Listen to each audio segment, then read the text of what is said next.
ओम श्री परमात्मने नमः. ज्ञानदेवांचा आत्मसंवाद प्रकरण 2. सद्गुरु वंदन. सद्गुरु वंदन प्रकरणाचं समालोचन भाग 4. दृष्टांत योजना. स्वयंभू निवृत्ती अशा गुरुतत्वाचं वर्णन ज्ञानदेवाने सद्गुरु वंदन प्रकरणात केलं आहे.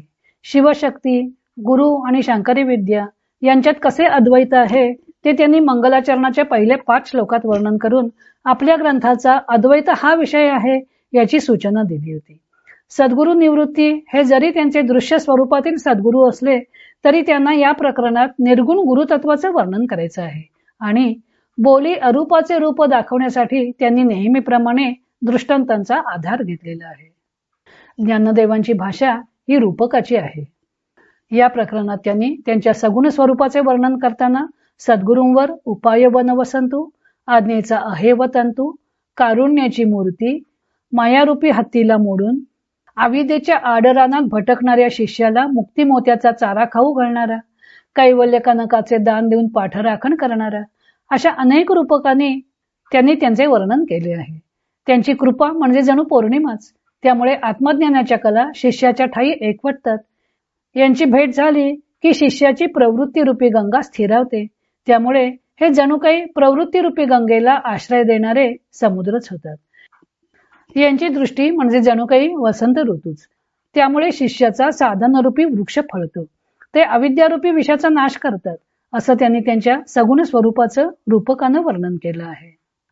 अविद्येचा काळोख दूर करणारा शीतल सूर्य, कृपादृष्टीरूपी भाल्याने शिष्यापुढे उभे ठाकणारे दृश्य नाहीसा करणारा योद्धा, शिष्याच्या लघुत्वाच्या मुदलावर व्यापार करून स्वतः गुरुत्वाची श्रेष्ठ पदवी भोगणारा व्यापारी, आपल्या जड अशा गुरुतत्वाच्या सहाय्यानं शिष्याला तारणारी जणू काही जड होडी, भरीव आकाश, स्वप्रकाशाचे चांदणे लेवूनही उघडा असणारा चंद्र अशा विरोधाभासानेही त्यांनी त्यांचं वर्णन केलेलं आहे. आकर्षक दृष्टांत. या प्रकरणात अनेक आकर्षक दृष्टांत आलेले आहेत.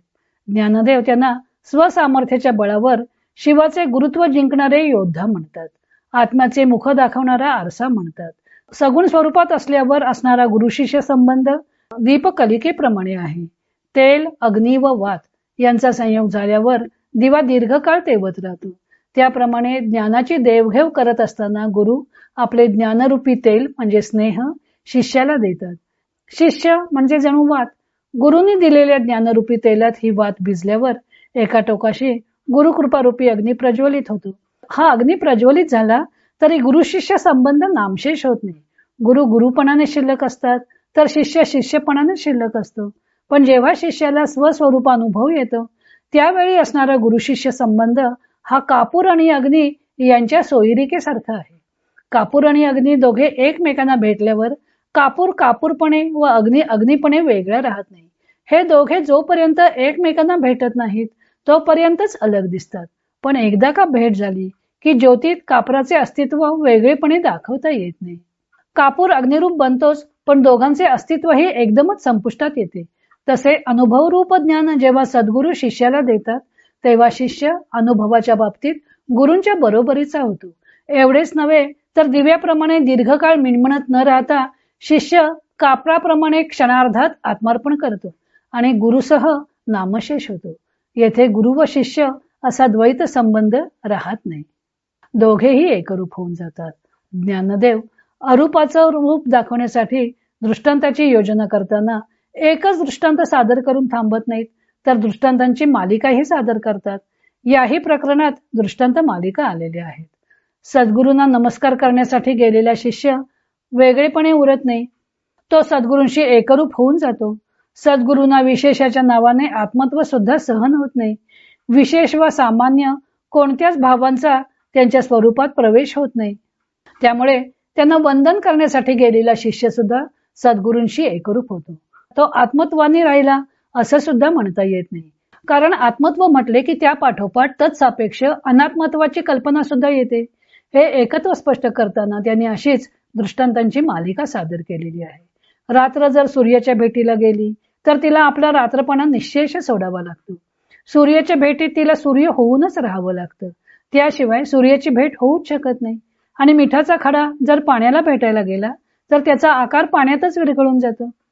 तो आपले नाम आणि रूप दोन्ही पाण्यात मिसळून टाकतो, किंवा जागृती आली की निद्रा असत नाही. तसेच शिष्याला ज्ञानाची जागृती आल्यावर त्याचा जीवपणा सरला. आता ज्ञान व जीवपणाचा भाव दोन्ही गोष्टी त्याच्या ठिकाणी कशा राहणार? ज्ञान होणे म्हणजे अज्ञानाचा काळोख पूर्ण नाहीसा होणे, ज्ञानमात्रात पूर्णपणे विरघळून जाणे, केवळ ज्ञानस्वरूप होणे.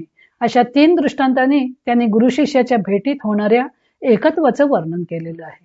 पण या दृष्टांतात सुद्धा त्यांना कमतरता वाटली, म्हणून त्यांनी आणखी एक कापूर आणि अग्नी यांचा दृष्टांत दिला.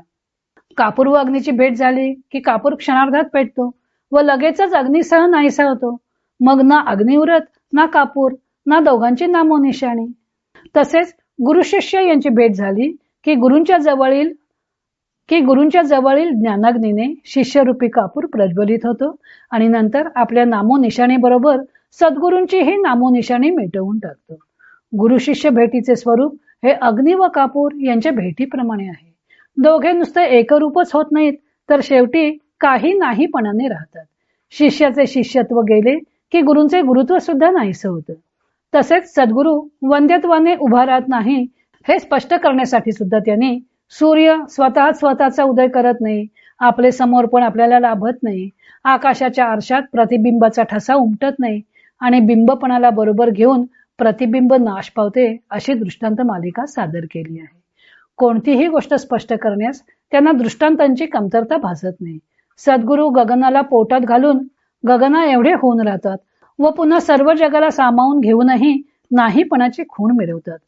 असे परस्पर विरोधी भावांनी ते कसे काय आधारभूत होत असतील हे स्पष्ट करण्यासाठी ज्ञानदेवांनी नद्यांनी पाणी आणले नाही तरी पूर्णत्वाने विलसणारा व नद्यांनी कितीही पाणी आणले तरी दुर्भर असणारा समुद्र, प्रकाश व अंधार या परस्पर विरोधी गोष्टी आपल्या ठिकाणी नांदवणारा सूर्य या 2 प्रतिमांचा उपयोग केला आहे. गुरु व शिष्य यांचे एकत्व त्यांनी सोने व लेणे, चंद्र व चांदणे, कापूर आणि सुगंध, गुळ आणि गोडी, आरसा व मुख या दृष्टांत मालिकेने स्पष्ट केले आहे. तसेच सूर्य, कोंदणातील रत्न, चंद्र, फुलानेच घ्राण व्हावे या उदाहरणाने सद्गुरूंची निवृत्ती ही प्रवृत्ती सापेक्ष नाही हे स्पष्ट केले आहे. आता या प्रकरणाचा शेवटचा समालोचनाचा भाग आपण उद्या पाहू. इतर अनेक ग्रंथांचा आधार घेऊन ज्ञानदेवांच्या अमृतानुभव या ग्रंथाचं लेखन व वाचन सौ मनीषा अभ्यंकर मिरज यांनी केलं आहे. हरिओम तत्सत.